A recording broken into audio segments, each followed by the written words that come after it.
18장. 예수님께서 언제나 기도하고 희망을 잃지 말아야 할 것을 가르치시기 위해 제자들에게 비유로 말씀하셨습니다. 어떤 마을에 하나님을 두려워하지 않고 사람들을 무시하는 재판관이 있었다.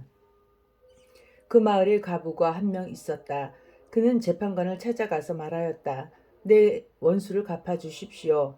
그 재판관은 한동안 그의 간청을 들어주려고 하지 않았다. 그러나 얼마 후에 속으로 중얼거렸다. 내가 하나님을 두려워하지 않고 사람을 무시하지만 이 과부가 나를 귀찮게 하니 그의 간청을 들어주어야겠다. 그렇지 않으면 계속 와서 나를 괴롭힐 것이다. 주께서 말씀하셨습니다. 이 불의한 재판관이 말한 것을 들으라. 하나님께서 밤낮 부르짖는 하나님의 선택된 백성들의 간청을 듣지 않으시고 오랫동안 미루시겠느냐. 내가 너희에게 말한다. 하나님께서 속히 그의 백성에게 정의를 베푸실 것이다. 그러나 인자가 올 때 이 세상에서 이 믿음을 발견할 수 있겠느냐? 자기가 의롭다고 생각하고 다른 사람을 멸시하는 사람들에게 예수님께서 이런 비유를 말씀하셨습니다. 두 사람이 기도하려고 성전에 올라갔는데 하나는 바리새파 사람이고 하나는 세리였다. 바리새파 사람이 서서 이렇게 기도하였다. 하나님, 저는 다른 사람, 즉 사기꾼, 죄인, 간음을 행하는 자와 같지 않고 이 세리와 같지 않은 것에 감사를 드립니다. 저는 일주일에 2번씩 금식하며 모든 수입의 11조를 바칩니다. 한편 세리는 멀리 서서 감히 눈을 들어 하늘을 보지 못하고 다만 가슴을 치며 말했다. 하나님, 이 죄인을 불쌍히 여겨 주십시오. 내가 너희에게 말한다. 이 사람이 저 바리새파 사람보다 의롭다는 인정을 받고 집으로 돌아갔다. 누구든지 자기를 높이는 사람은 낮아지고 자기를 낮추는 사람은 높아질 것이다. 사람들이 예수님께서 만져주시기를 원하여 어린아이들을 데리고 왔습니다. 제자들이 이를 보고 그들을 꾸짖었습니다. 그러나 예수님께서 그들을 부르시고 말씀하셨습니다. 어린아이들이 내게로 오는 것을 막지 마라. 하나님 나라는 이런 어린아이들의 것이다. 내가 진정으로 너희에게 말한다. 어린아이와 같이 하나님 나라를 받아들이지 않는 사람은 하나님의 나라에 들어갈 수 없다. 어떤 지도자가 예수님께 선한 선생님, 영생을 얻으려면 무엇을 해야 합니까? 라고 물었습니다. 예수님께서 대답하셨습니다. 왜 나를 선하다고 하느냐? 선한 분은 오직 하나님 한 분뿐이시다. 너는 계명들을 알고 있다. 간음하지 마라. 살인하지 마라. 도둑질하지 마라. 거짓 증언하지 마라. 내 아버지와 어머니를 공경하여라. 그가 대답했습니다. 이 모든 것을 저는 어려서부터 다 지켜왔습니다. 예수님께서 이 말을 들으시고 그에게 말씀하셨습니다. 내게 아직도 부족한 것이 하나 있다. 내 재산을 다 팔아 가난한 사람들에게 나누어 주어라. 그러면 하늘에서 보화를 얻을 것이다. 그리고 와서 나를 따르라. 이 말씀을 듣고 그는 몹시 근심하였습니다. 왜냐하면 그는 큰 부자였기 때문입니다. 예수님께서 그를 보시며 말씀하셨습니다. 부자가 하나님 나라에 들어가는 것이 참으로 어렵다. 부자가 하나님 나라에 들어가는 것보다 낙타가 바늘구멍으로 지나가는 것이 더 쉽다. 사람들이 이 말씀을 듣고 말했습니다. 그렇다면 누가 구원을 받을 수 있겠습니까? 예수님께서 말씀하셨습니다. 사람으로는 할 수 없는 것을 하나님께서는 하실 수 있다. 그때 베드로가 말했습니다. 우리는 모든 것을 버리고 주님을 따랐습니다. 예수님께서 제자들에게 말씀하셨습니다. 내가 진정으로 너희에게 말한다. 하나님 나라를 위해 집이나 아내나 형제나 부모나 자녀를 버린 사람은 이 세상에서 여러 배로 받을 것이요. 또한 오는 세상에서 새 영생을 얻을 것이다. 예수님께서 12 제자를 따로 부르시고 말씀하셨습니다. 보아라, 우리는 예루살렘으로 올라간다. 인자에 대하여 예언자들이 기록한 모든 일이 이루어질 것이다. 인자가 이방인들에게 넘겨져 조롱을 당하고 모욕을 당하며 침뱉음을 당할 것이다.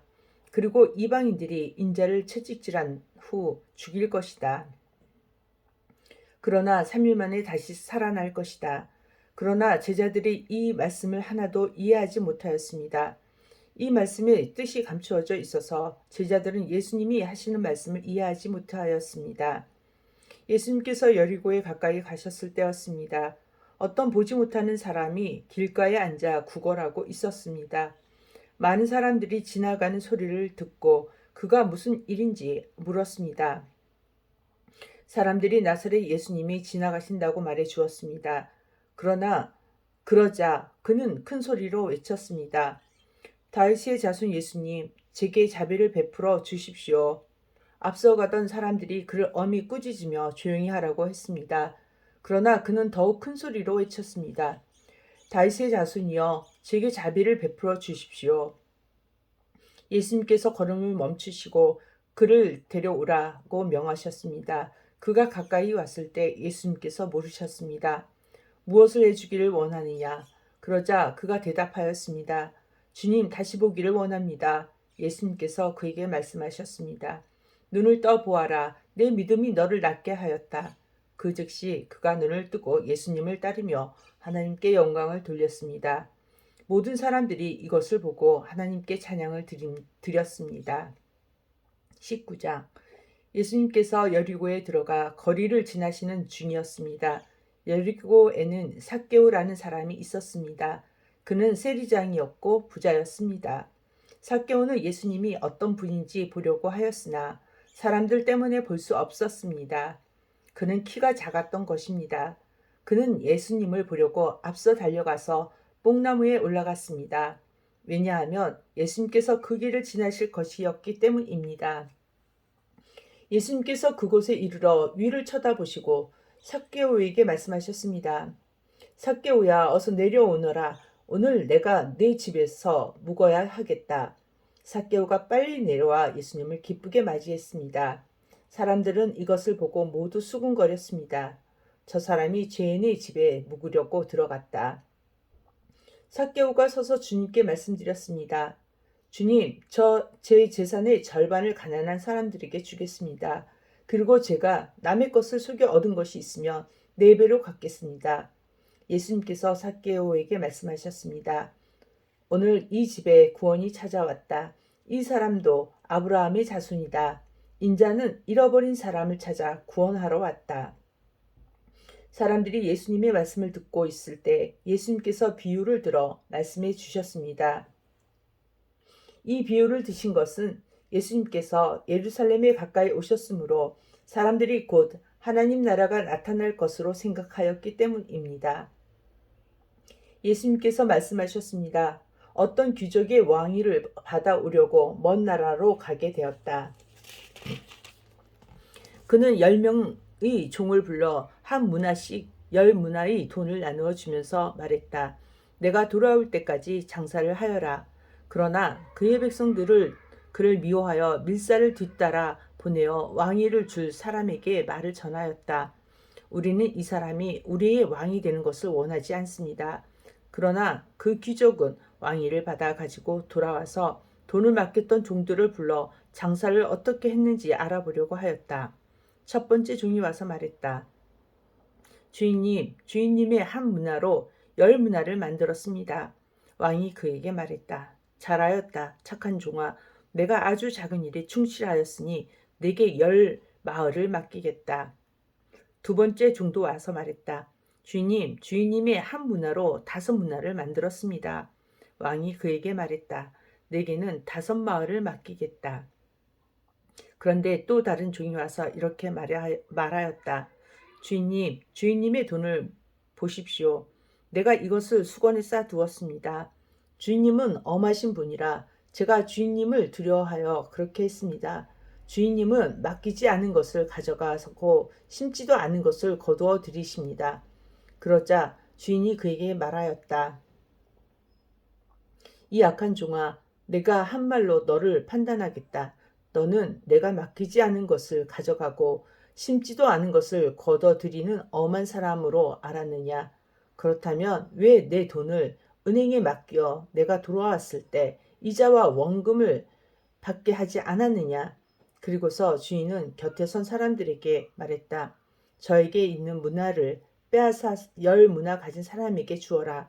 그러자 사람들이 말했다. 주인이 그에게는 이미 10문화가 있습니다. 내가 너희에게 말한다. 있는 사람은 더 받을 것이고 없는 사람은 있는 것마저 빼앗길 것이다. 그리고 내가 왕이 되는 것을 원치 않던 내 원수들을 끌어다가 내 앞에서 죽여라. 예수님께서 이 말씀을 하시고 앞장서서 예루살렘을 향해 올라가셨습니다. 올리브산 근처에 있는 벳바게와 베다니에 이르렀을 때였습니다. 예수님께서 두 제자를 보내셨습니다. 그리고 말씀하셨습니다.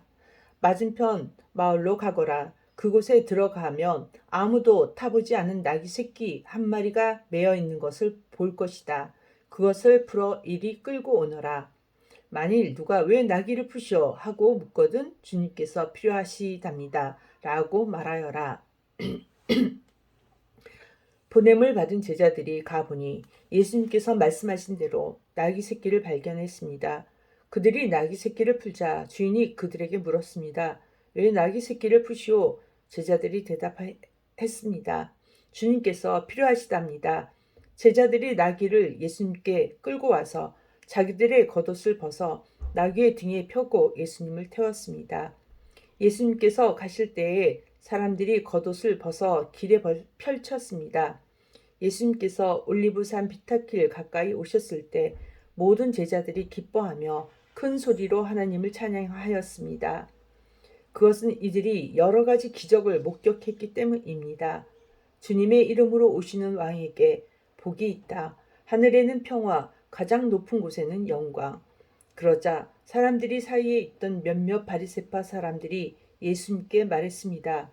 선생님, 제자들을 꾸짖으십시오. 예수님께서 대답하셨습니다. 내가 너희에게 말한다. 이 사람들이 잠잠하면 돌들이 소리를 지를 것이다. 예수님께서 예루살렘에 가까이 오셔서 그 도시를 바라보시고 눈물을 흘리셨습니다. 그리고 말씀하셨습니다. 오늘 내가 평화의 길을 알았더라면 좋았을 텐데 그러나 지금은 이것이 너에게 감춰져 있다. 내 원수들이 너를 향해 흙덩이를 쌓고 너를 에워싸고 사방으로 포위할 때가 올 것이다. 그리고 너를 짓밟고 너와 함께한 내 자녀들도 짓밟을 것이다. 또한 돌 위에 다른 돌 하나라도 남지 않게 할 것이다. 이는 하나님께서 찾아온 때를 내가 깨닫지 못했기 때문이다. 예수님께서 성전에 들어가 장사하는 사람들을 내쫓기 시작하셨습니다. 그리고 그들에게 말씀하셨습니다. 내 집은 기도하는 집이다 라고 성경에 쓰여 있는데 너희는 이 집을 강도의 소굴로 만들었다. 예수님께서 날마다 성전에서 가르치셨습니다. 그러자 대제사장들과 율법학자들 그리고 백성의 지도자들이 예수님을 죽이려고 하였습니다. 그러나 모든 백성들이 예수님의 말씀을 열심히 듣고 있었으므로 예수님을 죽일 방법을 찾을 수 없었습니다. 아멘.